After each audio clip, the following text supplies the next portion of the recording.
Good morning, good afternoon, good evening, saan mang dako ng mundo kayo naroon, naway pakisamahan ninyo ako na basahin ang Book of Acts chapter 13 verses 27 to 52.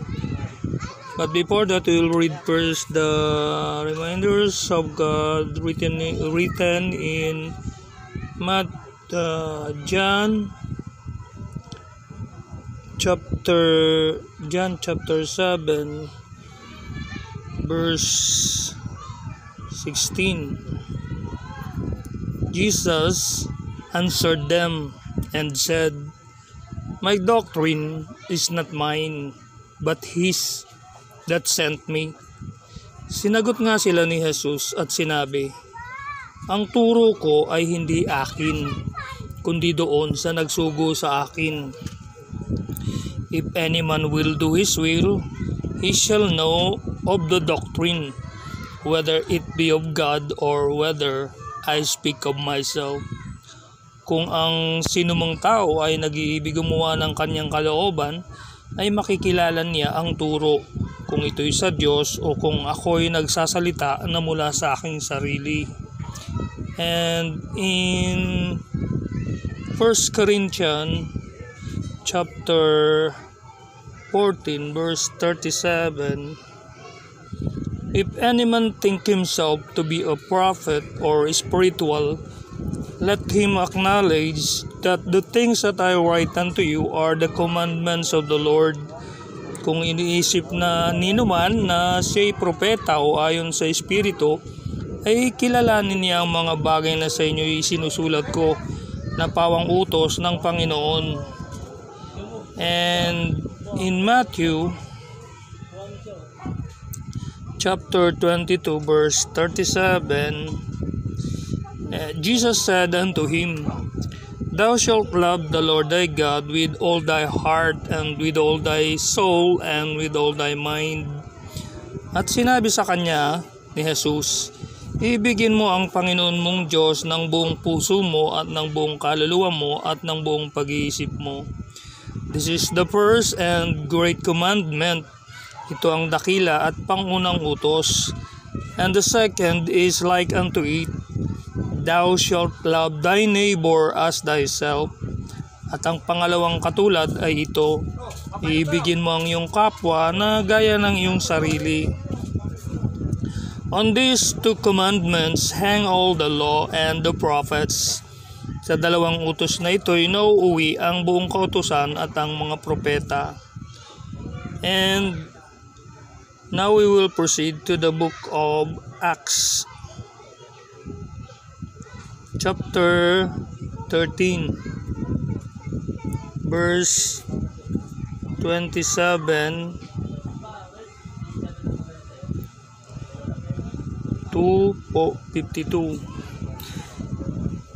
Thanks be to God be all the glory and praise. Thank you also for reading the Bible with me, and please subscribe, like, share, and comment na rin po, and may God move you to subscribe by the power of and the spirit of Galatians chapter 6 verse 10.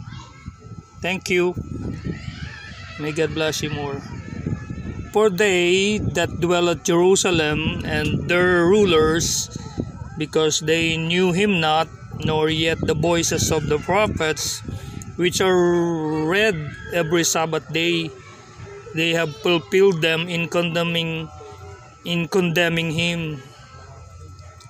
Sapagkat silang nangananahan sa Jerusalem at ang mga pinuno nila, dahil sa hindi nila pagkakilala sa kanya ni sa mga tinig na mga propeta na sa tuwing Sabat ay binabasa, ay kanilang tinupad ang hatol sa kanya. And though they found no cause of death in him, yet desired they Pilate that he should be slain. At bagaman hindi sila nakasumpong sa kanya ng anumang kadahilan ng sukat ipatay, gayon may kanilang hiningi kay Pilato na siya'y patayin. And when they had fulfilled all that was written of him, they took him down from the tree and laid him in a sepulchre. At nang maganap na nila ang lahat ng mga bagay na nasusulat tungkol sa kanya, ay kanilang ibinaba siya sa punong kahoy at inilagay siya sa isang libingan. But God raised him from the dead. Datapwat siya ay binuhay na mag-uli ng Diyos sa mga patay. And he was seen many days of them which came up with him from Galilee to Jerusalem, who are his witnesses unto the people. At siya'y nakitang maraming mga araw na mga kasama niyang nagsiahon buhat sa Galilea hanggang sa Jerusalem, na siyang mga saksi niya ngayon sa bayan.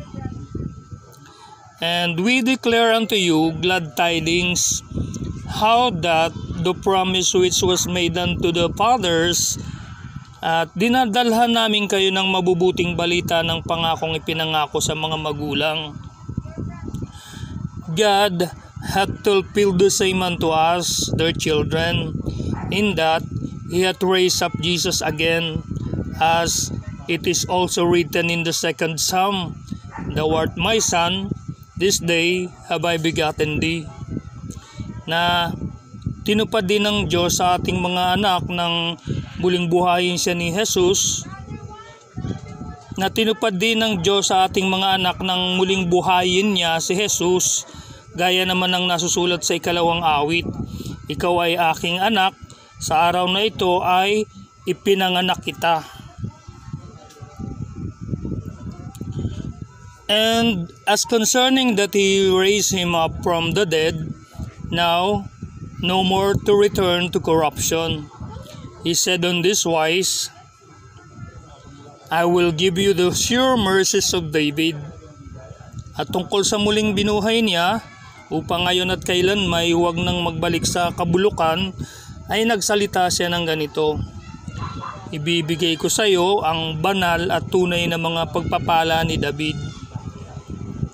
Wherefore, he said also in another psalm, Thou shalt not suffer thine Holy One to see corruption. Sapagkat sinabi rin naman niya sa ibang awit, hindi mo ipagkakaloob na ang iyong banal ay makakita ng kabulukan. For David, after he had served his own generation by the will of God, fell on sleep and was laid unto his fathers, and so corruption. Sapagkat si David, nang may paglingkod na niya sa kanyang sariling lahi ang pasya ng Diyos, ay natulog at isinama sa kanyang mga magulang at nakakita ng kabulukan. But he, whom God raised again, saw no corruption. Datapwat iyong binuhay na maguli ng Diyos ay hindi nakakita ng kabulukan. Be it known unto you therefore, men and brethren, that through this man is preached unto you the forgiveness of sins.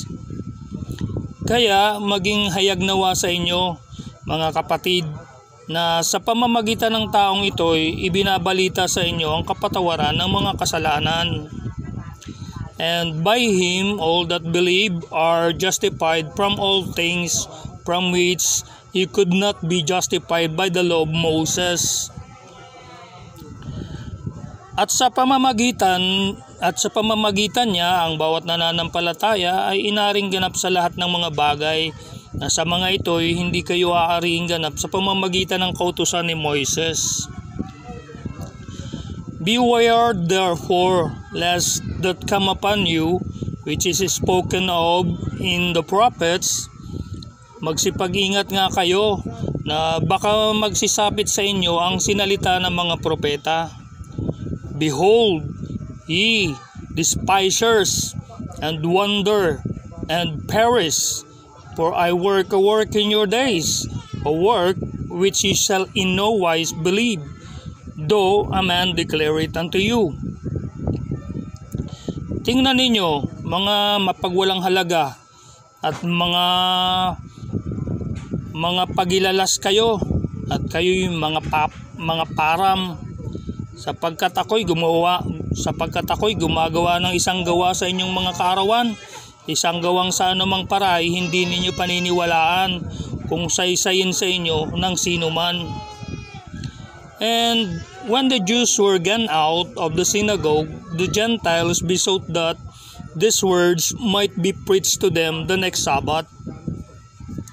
At pag-alis nila ay kanilang ipinamanik na salitain sa kanila mga salitang ito sa Sabat na susunod. Now, when the congregation was broken up, many of the Jews and the religious proselytes followed Paul and Barnabas, who, speaking to them, persuaded them to continue in the grace of God. Nang makaalis nga ang kapisanan sa sinagoga, marami sa mga Hudyo at nangaging Hudyong masisipag sa kabanalan ay nagsisunod kay Pablo at kay Bernabe na sa pagsasalita sa kanila ay sila'y hinimok na magsipanatili sa biyaya ng Diyos. And the next Sabbath day came almost the whole city together to hear the word of God. At nang sumunod na Sabat ay nagkatipon halos ang buong bayan upang pakinggan ang salita ng Diyos. But when the Jews saw the multitudes, they were filled with envy, and they spake against those things which were spoken by Paul, contradicting and blaspheming. Datapat nang makita ng mga Hudyo ang mga karamihan ay nangapuno ng kapanaghilian at tinutulan ng mga bagay na sinalita ni Pablo at nagsipamusong. Then Paul and Barnabas waxed bold and said, It was necessary that the word of God should first have been spoken to you. But seeing ye put it from you, and judge yourselves unworthy of everlasting life, lo, we turn to the Gentiles. At nagsipagsalita ng buong katapangan si Pablo at si Bernabe at nagsipagsabi, kinakailangang salitain muna ang salita ng Diyos sa inyo. Yamang inyong itinatakwil at hinahatulan ninyong hindi kayo karapat-dapat sa walang hanggang buhay, narito, kami ay pasa sa mga hentil. For so hath the Lord commanded us, saying, I have set thee to be a light of the Gentiles, that thou shouldest be for salvation unto the ends of the earth. Sapagkat ganito ang ipinagutos sa amin ng Panginoon, na sinasabi, inalagay kitang isang ilaw ng mga hintil, upang ikaw ay maging sa ikaliligtas hanggang sa kahuli-hulihang hangganan ng lupa. And when the Gentiles heard this, they were glad and glorified the word of the Lord, and as many as were ordained to eternal life believed. At nang marinig ito ng mga hintil ay nangagalak sila at niluwalhati ang salita ng Diyos at nagsisampalataya ang lahat ng mga itinalaga sa buhay na walang hanggan. And the word of the Lord was published throughout all the region. At lumaganap ang salita ng Panginoon sa buong lupain. But the Jews stirred up the devout and honorable women and the chief men of the city, and raised persecution against Paul and Barnabas, and expelled them out of their coast. Datapwat, inudyukan ng mga Hudyo ang mga babaeng masisipag sa kabanalan na may mga kalagayang mahal, at ang mga mahal na tao sa bayan, at nangagbangon ng pag-uusig labang kay Pablo at kay Bernabe. At kanilang pinalaya sila sa kanilang mga hangganan. But they shook off the dust of their feet against them and came unto Iconium. Datapwat, ipinagpag nila ang alabok ng kanilang mga paa laban sa kanila at nagsiparoon sa Iconio. And the disciples were filled with joy and with the Holy Ghost. At ang mga alagad ay nangapuspos ng kagalakan at ng Espiritu Santo. Thanks be to God be all the glory and praise. Thank you also for reading the Bible with me. May God bless you more. Please subscribe, like, share, and comment na rin po. Salamat sa Diyos at may good day.